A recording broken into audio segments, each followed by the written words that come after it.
As you probably know already, the two.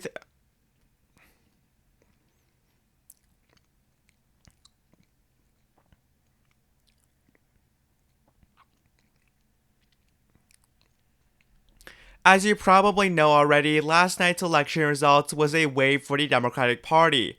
Democrats overperformed in virtually every race, and it was a good showing for Democrats simply because the Democratic Party turned out more voters. And in this video, I'll be going through an overview of what happened last night. First off, I'm going to look at the Virginia governor's elections as well as all the down ballot races. In Virginia's governor races here, there were a lot of contention. As to the governor's race, most people already knew that Spamberger was going to win.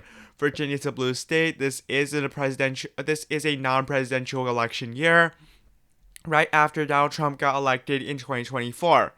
Obviously, Democrats would have been favored in this race. But what was really interesting in the state of Virginia was the overperformance by Abigail Spamberger. Spamberger won by 15%. Even though we mostly all knew that this race was going to go Democratic and that Spamberger was going to win by a sizable margin, most people were talking between 5 to 10%. So this was a very good performance for the Democratic Party simply because Democrats turned out more voters overall.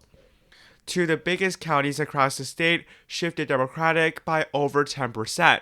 That being Fairfax County here, this was a county that gave I believe Kamala Harris about 66% of the vote in. Abigail Spamberger got 73%, so a clear overperformance there. Second largest county across the state, I believe, is Henrico County. And again, this was a county that gave Kamala Harris about 63% of the vote in, and Spamberger got 70%. The only areas where you did not see a major Democratic shift was the rural areas, and even then you can see that Spamberger did a bit better here than Kamala Harris and Joe Biden did back in 2016 and 2020. However, I would not read much into this race just because this was always expected to be a Democratic victory. It simply came down to the issue of whether of voter turnout. Now, the Attorney General race was one that I think shocked a lot of people. Jay Jones, the Democrat, was someone who was widely expected by polling and by the majority of the public to lose. If you look at polling, this was after a scandal was announced in relationship to this race. Jason Miyares took the lead in every single poll. Now, the more recent ones, the few days before the election, showed this race to be very contentious, with this race expected to be somewhere around a tie, with Jones winning by in two of these polls, while Miyares leading in the rest. Now, this race was always expected to be close. This was obviously, we knew that the Democrats were heavily favored in the governor's race, and we know that also that to be true in the lieutenant governor's race. But Jay Jones had a major scandal that was revealed around the start of October. That being that he had sent violent texts speculating and talking about the hypothetical of a Republican lawmaker being quote-unquote killed. And that was concerning. You know, this was a major issue. Democrats only won the state by 6 in 2024, and that clearly to a lot of voters, it wouldn't seem apparent that someone like that would not be qualified to be an attorney general. And that was a major issue. Jason Miyares looked like that he was going to win until more recently it seems as though that Democrats had a very good performance on the top of the ballot. Voters, especially in this divisive age, simply did not care about this issue enough, and that Jay Jones was able to win by a very similar margin that Kamala Harris won the state back by in 2024. It's rather unfortunate that that happens. It's not a political statement. It's just the fact that, you know, if you say something like that, you should not be qualified to win, in my opinion. But, you know, that this is what occurred, and Democrats really drove that turnout. Miyares had got 200,000 more votes than Winsome Sears did on the governor's level, but that was not enough. Democrats just had a wave of turnout as well as just votes in general in this race. In the lieutenant governor's race here, we also didn't see much as a difference, but also Democrats just had very good numbers across the state. And of course, the lieutenant governor's race also went to the Democratic Party. In the state legislature, we already saw a lot of flips for the Democratic Party. The 22nd district is a flip. The 30th looks like it's going to be a flip. The 34th, the Republicans probably going to win. The 41st looks like it's going to be a flip. There's also have been a few other flips. The 57th flipped by 14%.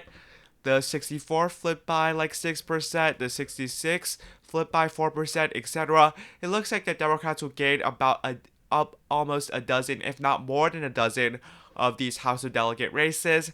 It's really a poor showing for the Republican Party, but that's what the Republicans got after really just a pretty bad down ballot performance across the board in the state of Virginia. I think that the moral of the story was just Democrats were more energetic to turn out, but this race I feel like was depressing to a lot of Republicans. This was so winnable. Jane Jones made such a big mistake, and that this was a huge issue, and yet Republicans still lost by almost 7% in that race. Now we go to New Jersey here. Of course, Democrats were able to do quite well as well down ballot because it was ultimately a pretty lopsided race in the state of New Jersey. Democrats looks like they're gonna flip a few races in the state legislature as well. Many people speculated that this governor's race was going to be very competitive. Polling certainly suggested that Mikey Sherrill only led by 3.3%, but it looks like based on the final results here, that Sherrill is up by about 13% against Jack Ciattarelli. This was really disappointing for the Republican Party. Republicans raised tons of money. This was expected to be a close race. Instead, it was more than double the presidential margin back in 2024. There's not much to analyze here. It just seems as though Democrats drove out more turnout. I still think New Jersey is trending Republican, but there was very high turnout on the Democratic side. Now we go to some of the other races here. I'm going to go to this to New York City's mayoral election. That was another big one.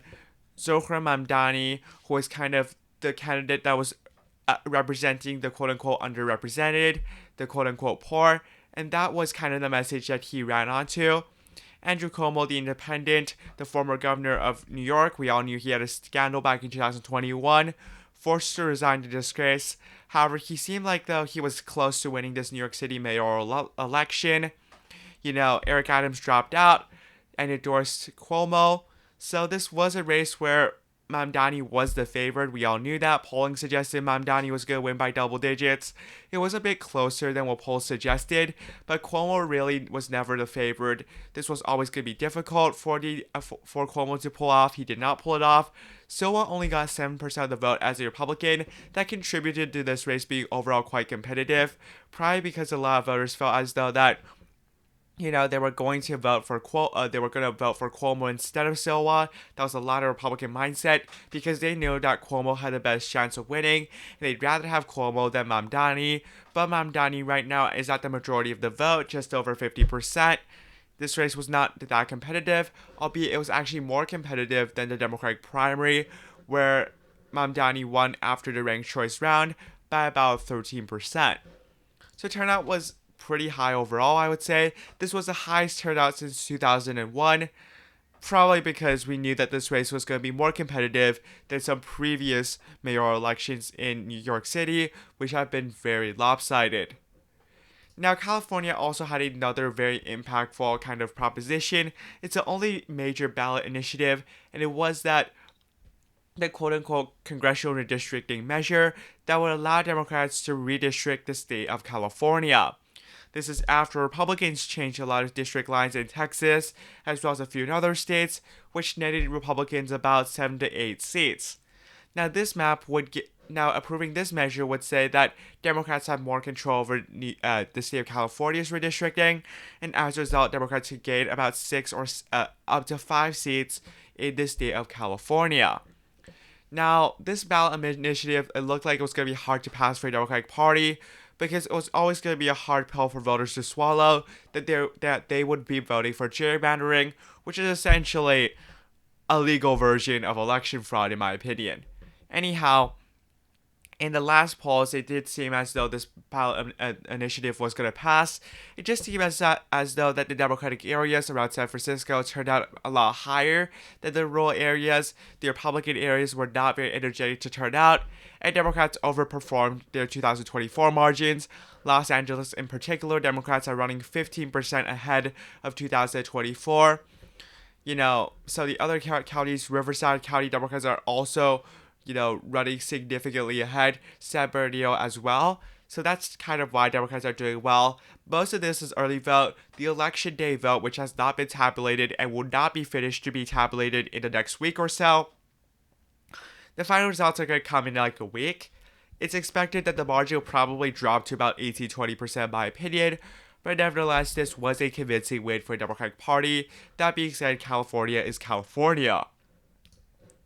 Some of the other key races in this race, we pretty much covered most of them, but there were also a few mayoral elections. There was nothing super surprising. You can see none of them were very close. There was one in Minneapolis where a more moderate Democrat is facing more progressive Democrats. The moderate incumbent Jacob Frey looks like he's going to win. However, there is ranked choice voting, so you have to get a 50%. I think Jacob Frey's going to win in the ranked choice voting just because he's up by 10%, and he's only about 8% off of that 50% threshold needed to win. That being said, we'll see what happens. It's probably going to take another week and a half or so for that to be tabulated.